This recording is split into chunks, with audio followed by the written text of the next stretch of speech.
We don't watch a lot of television in my house, so we don't have that much use for an old TV like this, at least in terms of watching TV or playing video games. This thing is more of a showpiece, but it's a really cool showpiece.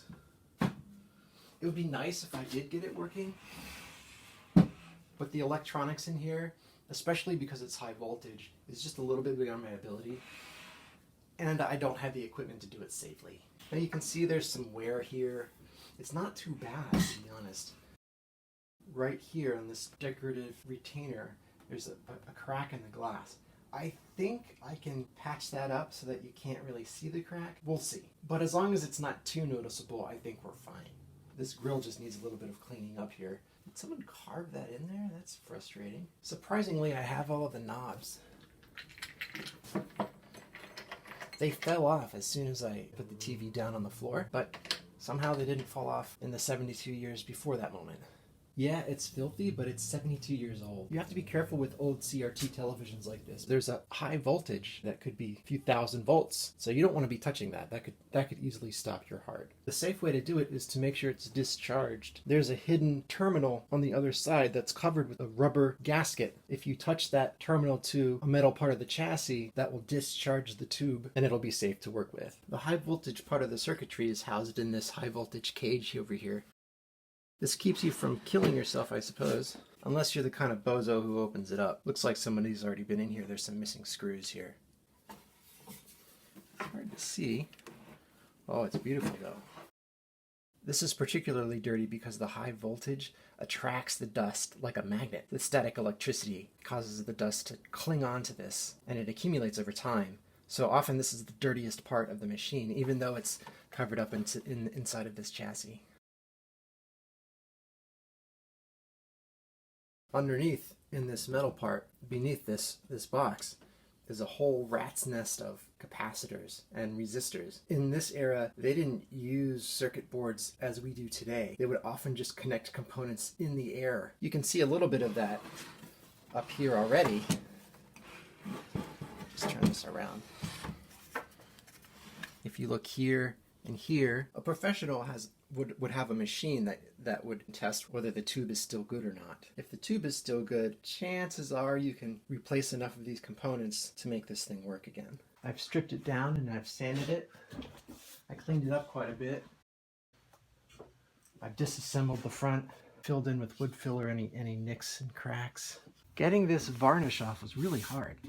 Maybe I just don't have the right stripper for this particular varnish, but I had to apply this thing maybe 3 or 4 times, and even then it didn't really work very well. I was able to sand out some scratches and nicks. It feels really super smooth and looks pretty darn nice if you ask me. I'm really interested to see what this thing's gonna look like when it's all put together again. This front grille here came up really nicely, so I mean, it's not great, it's not perfect, but considering where it started from, it's really nice. I added some paint to the lettering so that it looks like it used to in 1949. That'll sit like that. That looks really nice already. I probably don't care about the interior of the cabinet. It's still pretty gross. As for the interior of the machine, I cleaned off as much of the dirt and the grime as I could without really taking it completely apart. It looks really nice now that the vacuum tubes have been cleaned up. The underside of this thing is going to be nasty. They're always a bird's nest of capacitors, but to see the shiny vacuum tubes is kind of nice. Of course, the video doesn't really do it justice. Hopefully I put the vacuum tubes back correctly. I did a little bit of light sanding on this to get some of the rust off. I don't know if this tube is any good even. It may not work well enough to try to get it to work, but I don't have the equipment to power this thing on safely anyway. When I was cleaning it, I did something stupid and I put a rip right here in this speaker cone. But I think that can be repaired, or worst case scenario, replaced. I restored these knobs. I shined these guys up really nice. They do have some pitting on it that I can't really get rid of. It's an old television anyway, and so it kind of gives it the character that it really should have as an antique television. These knobs were really disgusting, but I was able to clean them up and repaint that to the original white. Anything that is loose or potentially has an ability to wiggle has some kind of felt around it, or in this case, some kind of rubber to keep it from vibrating and making a noise. There are lots of places I'll need to cut some new like little felt things out. These keep it from buzzing. Whoa! What just happened? Holy snot.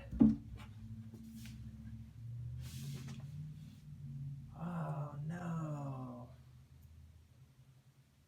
So this is a veneer here, and it looks like this thing just had this thing's just saw too much action. It just decided to finally kick the bucket. I can glue that back on, but oh man, that's not cool. Right there.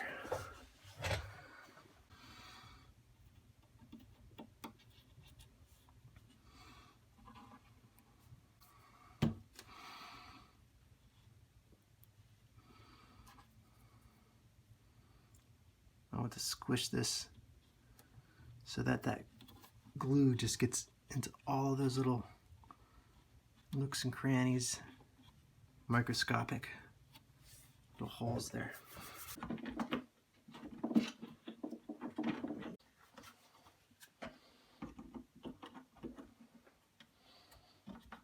You think that maybe I should use these clamps that I use every day at every opportunity? There we go, we got the clamps. Should I clamp them? Yeah, we'll let that dry. That's a bummer, man.